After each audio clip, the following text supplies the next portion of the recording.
राष्ट्रपति विद्यादेवी भण्डारीले आर्थिक समृद्धि हासिल गरी नागरिकलाई सुखी बनाउनेतर्फ सबैको ध्यान केन्द्रित हुनुपर्ने बताउनु भएको छ। संघीय संसदको आज बसेको संयुक्त बैठकलाई सम्बोधन गर्नुहुँदै राष्ट्रपति भण्डारीले संघ, प्रदेश र स्थानीय तहको निर्वाचन सम्पन्न भई नयाँ सरकार बनेपछि देशको राजनीतिले लय लिँदै गएको हुनाले अब सबैको ध्यान आर्थिक विकासमा केन्द्रित हुनुपर्ने बताउनुभयो। राष्ट्रपति भण्डारीले आर्थिक क्षेत्रमा देखिएका समस्या समाधान गरी संविधानले मार्गदर्शन गरे अनुसार स्वतन्त्र र समृद्ध अर्थतन्त्र विकास गर्ने दिशामा राज्यका सबै निकायहरू परिचालित हुनुपर्ने बताउनुभयो। स्वतन्त्र र समृद्ध अर्थतन्त्रको विकास गर्ने दिशामा राज्यका सम्पूर्ण अङ्ग तथा निकायहरूले संकल्प गरी त्यसको कार्यान्वयनमा आफूलाई परिचालित गर्नु पर्दछ भन्ने मलाई लागेको छ। निश्चय पनि यस बीचमा देशको आर्थिक सामाजिक क्षेत्रमा धेरै नै प्रगति भएका छन्। विकास निर्माणले गति लिएको छ, तर यो गति पर्याप्त छ त? हरेक नागरिकको विकास र समृद्धिको आकांक्षा पूरा गर्न हामीले गरेको प्रयासले सार्थकता पाएको छ त? यी प्रश्नहरूको जवाफलाई केन्द्रमा राखेर अबका हाम्रा काम कारबाहीहरू अगाडि बढ्नु पर्दछ।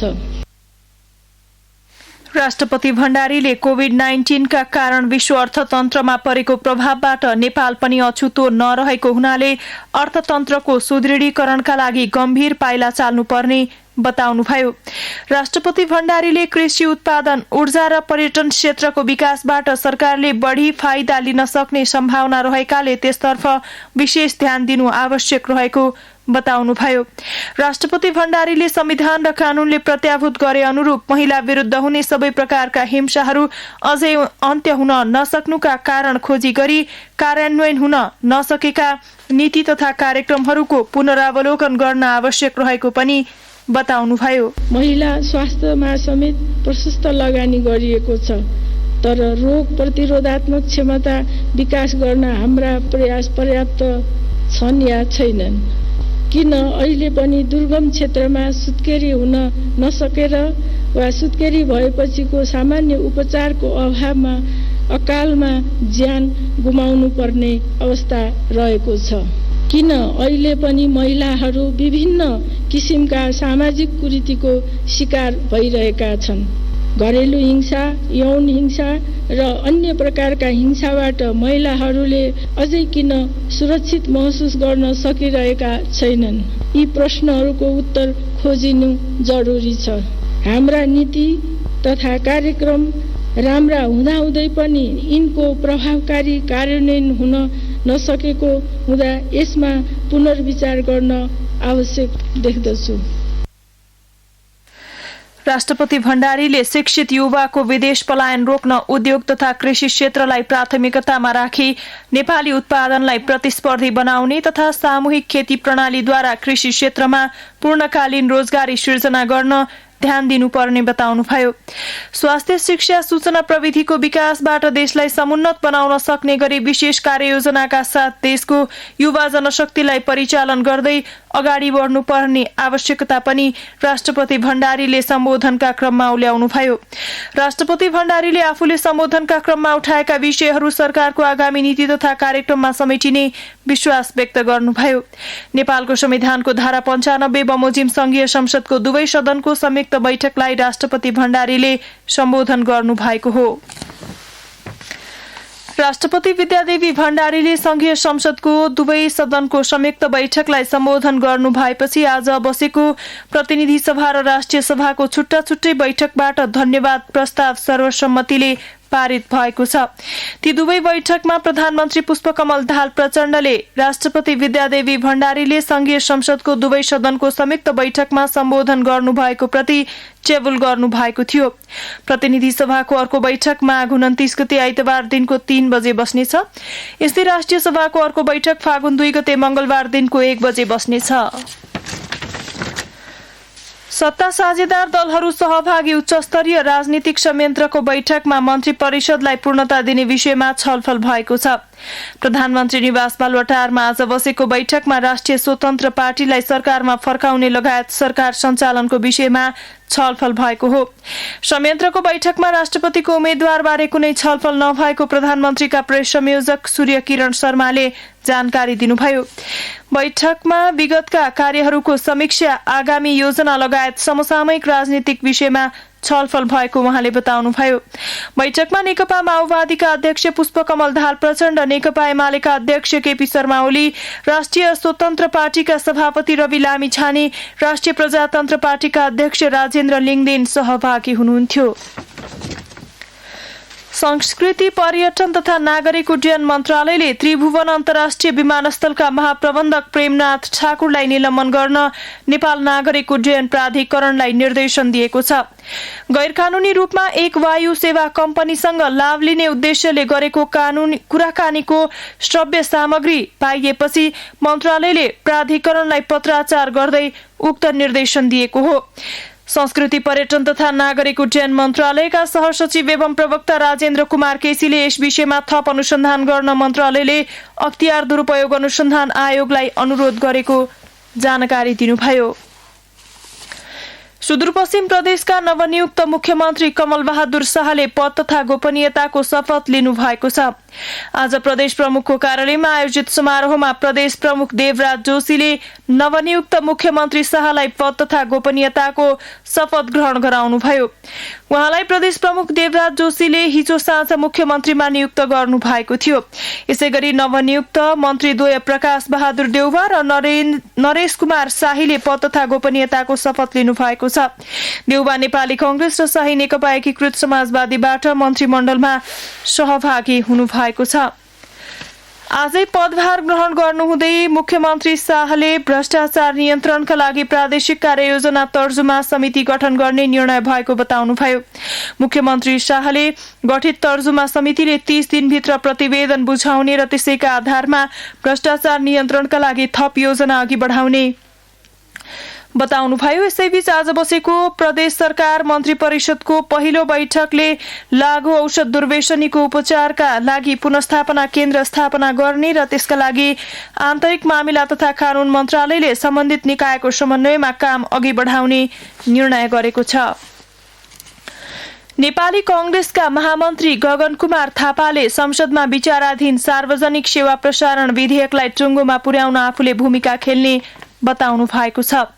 रेडियो नेपाल कर्मचारी संघको केन्द्रीय अधिवेशनको आज सिंहदरबारमा उद्घाटन गर्नुहुँदै महामन्त्री थापाले सार्वजनिक सेवा प्रसारण विधेयकमा देखिएका कमी कमजोरी सुधार गरी निष्कर्षमा पुर्याउन पहल गर्ने प्रतिबद्धता जनाउनुभयो। महामन्त्री थापाले रेडियो नेपालको इतिहास, प्रजातान्त्रिक मूल्य र विचारसँग जोडिएको र प्रेस स्वतन्त्रतामा यसको भूमिका महत्वपूर्ण रहेको भन्दै रेडियो नेपाल अन्य सञ्चार माध्यम भन्दा अग्रणी भूमिकामा रहनुपर्ने उल्लेख गर्नुभयो। रेडियो नेपालका कार्यकारी निर्देशक बुद्धि बहादुर केसीले सरकारको नीति अनुसार मुलुकका सबै भूभागमा रेडियोको प्रसारण पहुँच पुर्याउन रेडियो नेपाल कटिबद्ध भएर लागेको बताउनुभयो। कार्यक्रममा नेपाल ट्रेड युनियन कांग्रेसका महासचिव योगेन्द्र कुँवरले नेपालको प्रजातान्त्रिक आन्दोलनको जगको रूपमा रहेको रेडियो नेपाललाई त्यही ढंगबाट अगाडि बढाउन कर्मचारी संघको आगामी नेतृत्वले पनि भूमिका खेल्नुपर्ने बताउनुभयो। यूएनआई नेपालका अध्यक्ष शंकर लामिछानेले रेडियो नेपालले कस्तो सेवा प्रदान गरिरहेको छ र आजको आवश्यकता के हो भन्ने विषयमा गम्भीर भएर सोच्नुपर्ने बताउनुभयो। रेडियो नेपालका नायब कार्यकारी निर्देशक खगेन्द्र खत्रीले संस्थाको स्थापना जुन उद्देश्यका साथ भएको हो त्यस अनुसार अगाडि बढ्न कर्मचारी संघको आगामी नेतृत्वले पहल गर्नुपर्ने बताउनुभयो।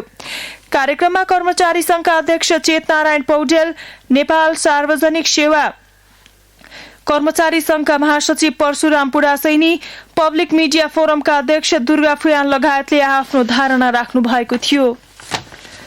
यसैगरी अधिवेशनले चेतनारायण पौडेलको अध्यक्षतामा 21 सदस्यीय नयाँ कार्यसमिति चयन गरेको छ।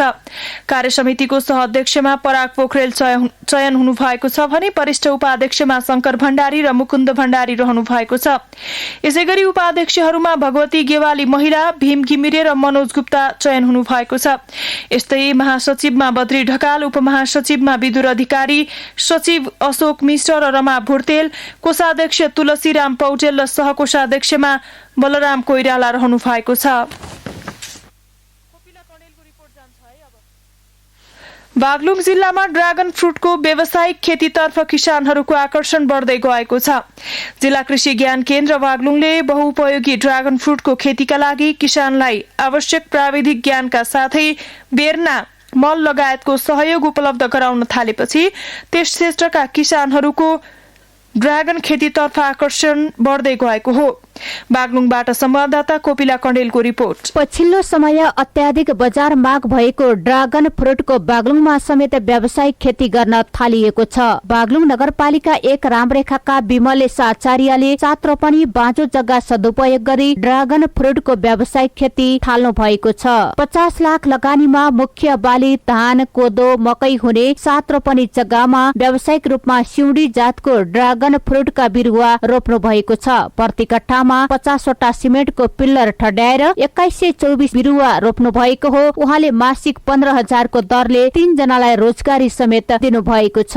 2124 बिरुवा लगभग 50 लाखको हाराहारीमा पहिला यसको प्रतिफल हेरौँ अनि फुर्सदको समयमा यसो त्यो नयाँ फल पनि हो। त्यसैले चाहिँ इन्ट्रेस्ट राख्यो भने हुन्छ। यो चाहिँ सुगर, प्रेसर, क्यान्सर, जन्डिस पनि खान हुने। उहाँको कामलाई श्रीमती सम्झना आचार्यले पनि जगाउँदै आउनु भएको छ। ड्रागन सुरुमा केही कठिन भए पनि बिरुवा हुर्कँदै गएपछि भने सहज हुने उहाँ बताउनुहुन्छ। सुरुमा चाहिँ अलिकति कस्ट नि बढी छ। यसरी बिरुवा लगाइसकेपछि तरकारी पनि लगाउन मिल्यो। यसलाई गोडगाड पनि भयो नि तरकारी लगाएपछि। सुरुमा चाहिँ यो चाहिँ हुने हो कि हैन खर्च गरेर भनेर चाहिँ हामीलाई डर त्यस्तो त छ। गर्मी समयको वैशाखदेखि मंसिरसम्म मुख्य रूपमा फल दिने ड्रागन फ्रुट वर्षमा 8 महिनासम्म फल्ने गर्दछ। यो खेतीको लागि किसानलाई प्राविधिक ज्ञान सहित सहुलियत उपलब्ध गराउँदै आएको जिल्ला कृषि ज्ञान केन्द्रका सूचना अधिकारी कुमार पुलले बताउनु भयो। बागलुङ जिल्लाको विशेष गरी खोला किनारा धेरै भएको कारणले गर्दा यसमा चाहिँ हाम्रो अहिले व्यावसायिक किसानहरूले मात्रै हाम्रो कृषि ज्ञान केन्द्रको तालिम भएको कारणले गर्दा बेर्नादेखि लिएर यसलाई चाहिने फिल्डर मल बेर्नाहरू सबै प्याकेजकै रूपमा चाहिँ हाम्रो सहयोग चाहिँ रहन्छ। ड्रागन फल खेतीका लागि अन्य बालीलाई जस्तो धेरै मेहनत गर्नु नपर्ने भएकाले पनि यसतर्फ किसानहरूको आकर्षण बढ्दै गएको हो। कोपिला कण्डेल, रेडियो नेपाल, बागलुङ। हेलो, के गर्दैछौ? हाम्रो बिहेको सपिङको लागि आएको नि बाबा मम्मीसँग। ए हो र? अनि मेरो लागि के किन्दैछौ? बाबा मम्मी यति हुन्छ के सोच्नुहुन्छ होला उहाँले। मलाई त कस्तो लाज लाग्छ। भरे राति बोलौँ न ल। अहिले फ्री वाइफाई छ के अफिसमा? बुझ न, भरे कसरी गर्नु?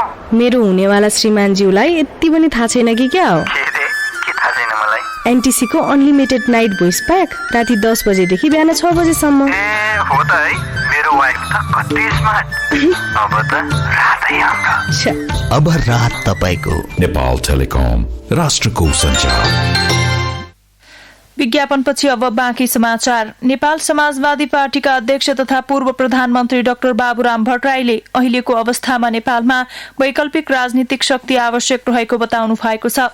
नेपाल प्रज्ञा प्रतिष्ठानमा शुरू भएको विवेकशील साझा पार्टीको प्रथम राष्ट्रिय महाधिवेशनमा डाक्टर भट्टराईले नयाँ पार्टी तथा युवा पुस्ताले इतिहास नकार्ने र धिकार्ने होइन, पुराना पुस्ताबाट सिक्नुपर्ने बताउनुभयो। नेकपा एकीकृत समाजवादीका पार्टी सचिवालय सदस्य घनश्याम भूषालले मुलुकको अर्थतन्त्र उद्यम नभएका पुँजीपतिहरूले नेतृत्व गरेका कारण देश गलत बाटोमा जाने भन्दै राजनीति र अर्थतन्त्र एक ठाउँमा आए लोकतन्त्र कमजोर हुने बताउनुभयो। अब अन्तर्राष्ट्रिय समाचार। टर्की र सिरियामा गएको शक्तिशाली भूकम्पमा परिमृत्यु हुनेको संख्या 22,000 नाघेको छ। टर्कीमा मात्रै करिब 19,000 मानिसको मृत्यु भएको टर्कीका राष्ट्रपति रिसेप ताइयप एर्दोगानले बताउनुभयो। टर्कीमा गत सोमबार गएको 7.8 र 7.5 म्याग्नेच्युडको भूकम्पमा परि हजारौं मानिस घाइते भएका छन्। भग्नावशेषहरूमा जीवित मानिसहरूको खोजी भइरहे पनि 100 घण्टा नागिसकेकाले थप जीवित मानिस भेटिने सम्भावना क्षीण हुँदै गएको छ। यसैबीच विश्व स्वास्थ्य संगठन WHO ले आवास, पानी, इन्धन र विद्युत आपूर्ति अभावका कारण टर्की र सिरियामा अझै धेरैको ज्यान जान सक्ने जनाएको छ। राहत सामग्री बोकेका संयुक्त राष्ट्र संघका 6 वटा लरी सिरिया पुगेको अधिकारीहरूले पुष्टि गरेका छन्। हिजै विश्व बैंकले टर्कीलाई आधारभूत पूर्वाधार निर्माण र भूकम्प प्रभावितहरूको सहयोगका लागि वित्तीय सहायता सहित $1.78 अर्ब सहयोग गर्ने प्रतिबद्धता जनाएको छ। अब आर्थिक समाचार।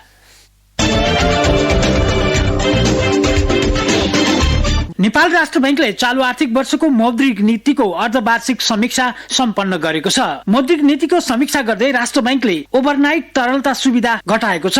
यसअघि बैंकहरूले 8% को ब्याज दरमा पाउँदै आएको ओभरनाइट तरलता सुविधा घटाउँदै 7% बनाइएको हो। मौद्रिक नीतिको समीक्षाले सजगतापूर्वक कसिलो नीतिगत कार्यदिशा लिएका कारण शोधनान्तर स्थितिमा क्रमशः सुधार भई 2079 असोजदेखि बचतमा रहन थालेको र उपभोक्ता मूल्य वृद्धिमा पनि केही कमी आउन थालेको उल्लेख गरेको छ।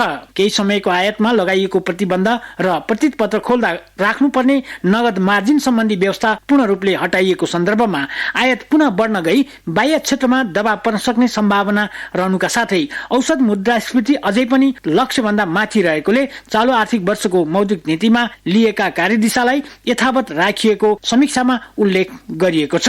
आर्थिक वर्ष 2079-80 को अर्धवार्षिक अवधिसम्ममा बैंक तथा वित्तीय संस्थाको निक्षेप 9.4 र कर्जा 4% ले वृद्धि भएको छ। समीक्षा प्रतिवेदनले गत पुस मसान्तसम्ममा बैंक तथा वित्तीय संस्थाले परिचालन गरेको कुल निक्षेप 9.4% ले वृद्धि भई 52 खर्ब 97 अर्ब 90 करोड पुगेको उल्लेख गरेको छ। 12 करोड अमेरिकी डलरको लगानीमा नेपालमा खानेपानी क्षेत्रगत सुशासन तथा पूर्वाधार विकास सहयोग आयोजनाको शुभारम्भ भएको छ। आयोजनाको कार्यान्वयनका लागि विश्व बैंकले 10 करोड अमेरिकी डलर सहुलियतपूर्ण ऋण सहयोग गर्नेछ भने नेपाल सरकारले 2 करोड अमेरिकी डलर बराबरको आन्तरिक लगानी गर्नेछ।